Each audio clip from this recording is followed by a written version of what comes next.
आप सबको जय मसीह की।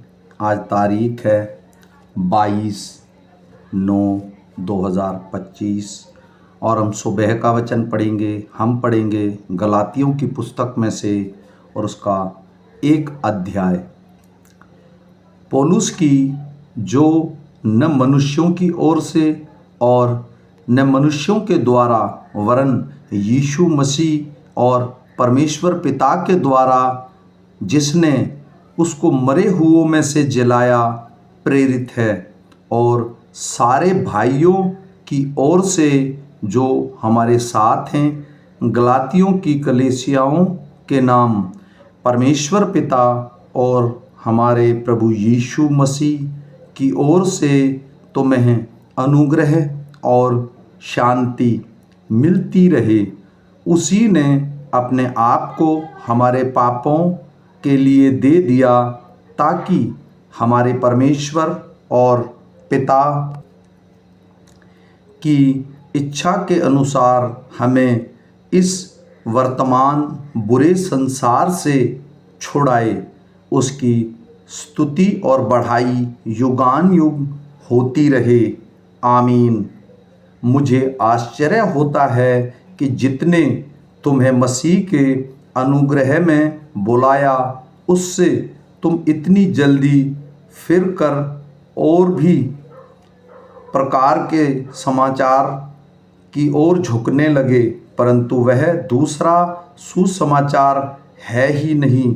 पर बात यह है कि कितने ऐसे हैं जो तुम्हें घबरा देते और मसीह के सुसमाचार को बिगाड़ना चाहते हैं। परंतु यदि हम या स्वर्ग से कोई दूत भी उस सुसमाचार को छोड़ जो हमने तुमको सुनाया है कोई और सुसमाचार तुम्हें सुनाए तो शापित हो। जैसा हम पहले कह चुके हैं वैसा ही मैं अब फिर कहता हूँ कि उस सुसमाचार को छोड़ जिसे तुमने ग्रहण किया है, यदि कोई और सुसमाचार सुनाता है तो शापित है। अब मैं क्या मनुष्यों को मानता हूँ या परमेश्वर को? क्या मैं मनुष्यों को प्रसन्न करना चाहता हूँ? यदि मैं अब तक मनुष्यों को ही प्रसन्न करता रहता तो मसीह का दास न होता। सुसमाचार मैंने सुनाया है वह मनुष्यों का नहीं, क्योंकि वह मुझे मनुष्यों की ओर से नहीं पहुंचा और ना मुझे सिखाया गया, पर यीशु मसीह के प्रकाशन से मिला। यहूदी मत में जो पहले मेरा चाल चलन था उसके विषय तुम सुन चुके हो कि मैं परमेश्वर की कलीसियाओं को बहुत ही सताता और नष्ट करता था। अपने बहुत से जाति वालों से जो मेरी व्यवस्था के थे यहूदी मत के अधिक बढ़ता जाता था और अपने बाप दादाओं की परंपराओं के लिए बहुत ही उत्साहित था।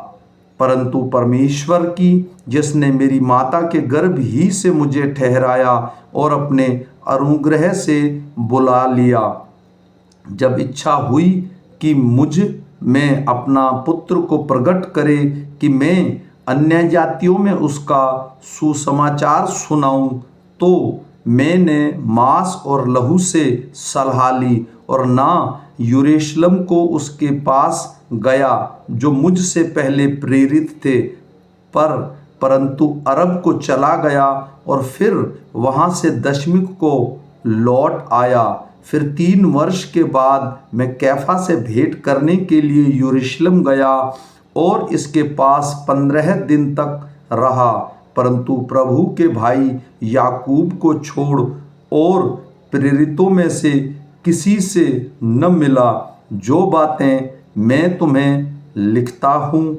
देखो परमेश्वर को उपस्थित जानकर कहता हूँ कि वे झूठी नहीं। इसके बाद मैं सीरिया और किलिकिया के प्रांतों में आया और यहूदिया की कलीसियाओं ने जो मसीह में थी मेरा मुंह कभी नहीं देखा था, परंतु यही सुना करती थी कि जो हमें पहले सताता था वह अब उसी विश्वास का सुसमाचार सुनाता है जिसे पहले नष्ट करता था, और वे मेरे विषय में परमेश्वर की महिमा करती थी। आमीन।